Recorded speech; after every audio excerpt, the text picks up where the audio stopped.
Nigeria in 2025 is teaching a lesson in real time that crime doesn't pay, especially when criminals turn their atrocities into public spectacle.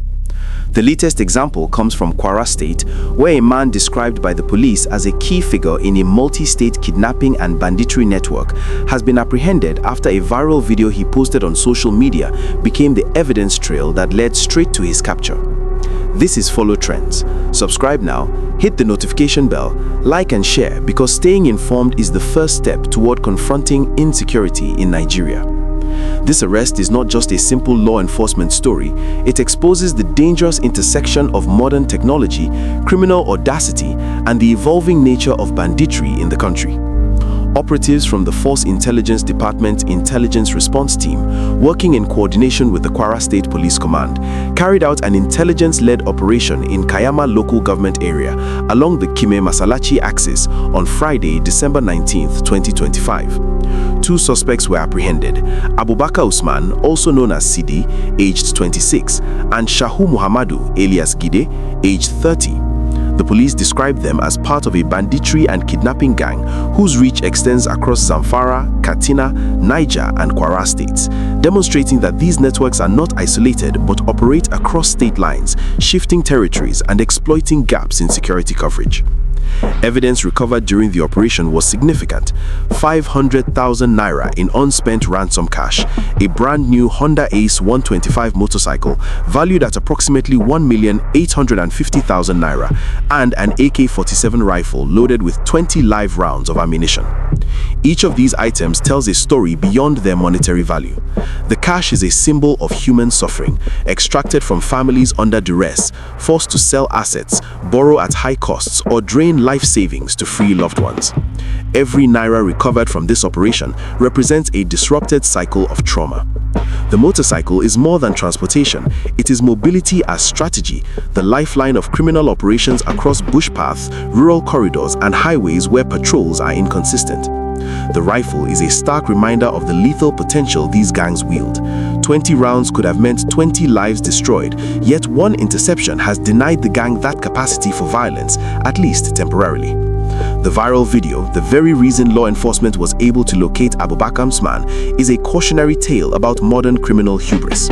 Displaying firearms and cash online is not just bravado, it is a psychological weapon aimed at intimidation, establishing a fear brand, signaling power, and enticing younger followers into a culture where criminality is glamorized. Yet that same visibility became their undoing. Social media has created a paradox for criminals. The same platform used to flaunt power and money now exposes identity, location, and connections. Law enforcement agencies can leverage digital footprints, geotags, facial recognition, and the chain of comments and interactions to trace and dismantle networks. This case is particularly interesting because it intersects with broader regional insecurity trends in Nigeria. Across the northwest, terror groups have escalated their use of improvised explosive devices, targeted convoys, and orchestrated kidnappings for ransom, a form of asymmetric warfare that both terrorizes populations and finances operations. It has been observed that after the recent US airstrikes in Sokoto State, targeting ISIS-linked Lakurawa factions, attacks have surged in nearby corridors, including the Zamfara and Borno regions, suggesting adaptive responses from criminal and terrorist networks. While some commentators speculate a direct causal link between foreign airstrikes and the suspect's capture, the police confirmed that the arrests were intelligence-led operations based on information collected on their movements, multi-state linkages, and financial trails. The arrests illustrate a key truth: insecurity in Nigeria is systemic and interconnected. Kidnapping, banditry, terrorism, and organized crime are not isolated incidents. They are part of a fluid ecosystem where weapons, money, and personnel flow across borders, communities, and states, exploiting gaps in governance, weak enforcement, and local complicity. This operation also exposes the dangerous economy of ransom, an industry built on fear, desperation, and human suffering. Every ransom payment is a cycle of trauma, financing the tools of violence, enabling mobility, perpetuating the targeting of civilians, and funding recruitment. The recovered cash is more than just currency. It represents families extorted under threat, community resources drained, and a societal mechanism that allows terror and crime to sustain itself. The psychological impact of the viral video must not be underestimated.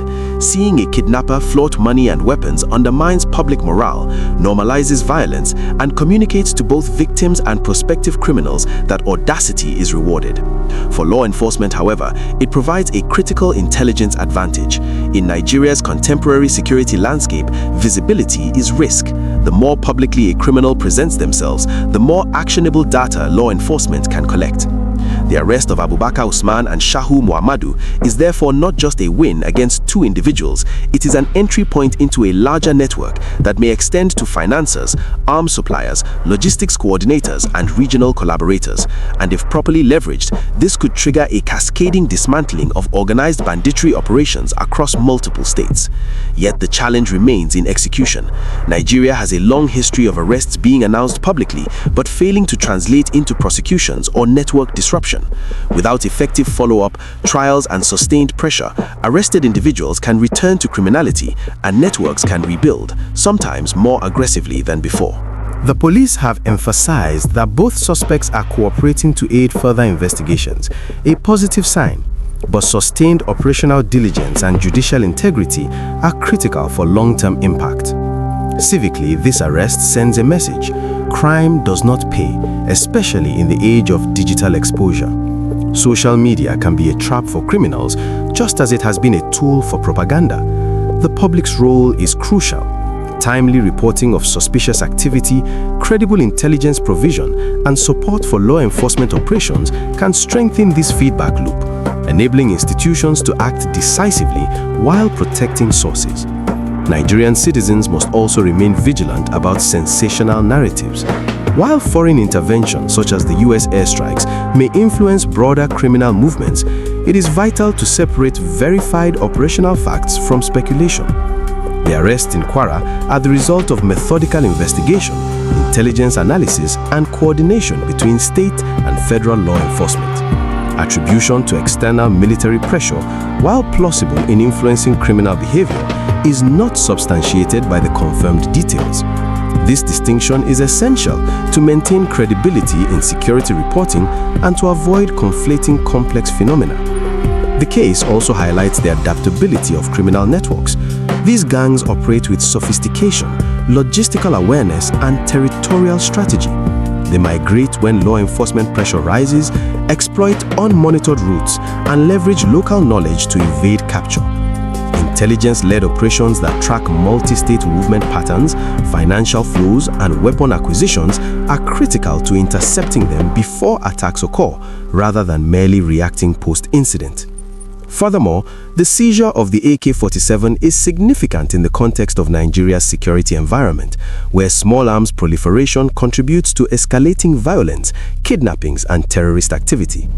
By removing one weapon and 20 rounds from circulation, law enforcement disrupts immediate capacity for violence, sends a deterrent signal to peers, and demonstrates that intelligence-led policing can yield tangible results when combined with operational courage and local cooperation. The broader social impact cannot be overlooked. Ransom-driven banditry devastates communities economically, psychologically, and socially. Families are forced to sell assets, abandon farms, or relocate entirely. Children are deprived of education, local businesses falter, and trust in public institutions erodes when criminal activity appears to thrive unchallenged. In this context, every successful operation, arrest, and seizure reinforces confidence not only in law enforcement, but in the possibility that systemic insecurity can be addressed through strategic interventions. Looking forward, the challenge for Nigeria remains multi-layered. Arresting visible perpetrators is only the first step. It must be accompanied by thorough investigation of supply chains, financial facilitators, and ideological enablers. Coordination across state and federal agencies, enhanced intelligence sharing, and sustained judicial follow-through are essential to prevent recidivism and network regeneration. Community engagement is also key. Residents must be empowered, protected, and incentivized to provide information without fear of retaliation.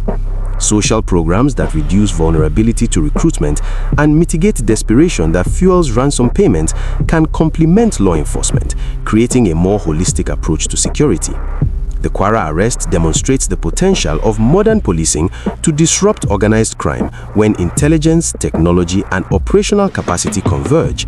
It also underscores the critical importance of separating hype from fact, ensuring that narratives reflect verified events rather than conjecture. In a nation grappling with persistent insecurity, every arrest matters, but only if it catalyzes systemic improvement, strengthens deterrence, and restores public confidence.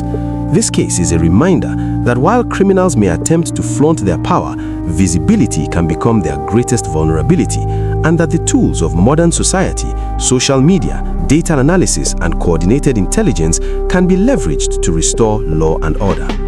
Nigeria stands at a crossroads.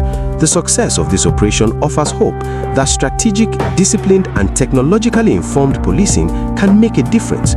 But the question remains whether institutions will follow through, whether networks will be dismantled permanently, and whether citizens' trust will be earned and maintained. In this moment, there is a tangible lesson for the country. The balance between audacity and accountability has shifted. Criminals who flaunt their crimes in public spaces, who leverage fear as a currency, are now being exposed, confronted, and arrested, demonstrating that law enforcement, when methodical, intelligent, and coordinated, can reach into the corridors of criminality. Nigerians should celebrate this victory, but remain vigilant, advocate for sustained action, and demand systemic change. In conclusion, the arrest of Abubakar Usman Sidi and Shahu Muhammadu Gide is not just a news story. It's a blueprint for how modern intelligence-led operations, combined with digital awareness and public cooperation, can disrupt entrenched criminal networks, reclaim space for ordinary citizens, and challenge the perception that kidnapping and banditry are untouchable. This is Follow Trends. Subscribe, like, and share. Stay informed, because when citizens refuse to be passive and law enforcement acts decisively, the cycle of crime can be interrupted, and the power of visibility is turned against those who think they are untouchable.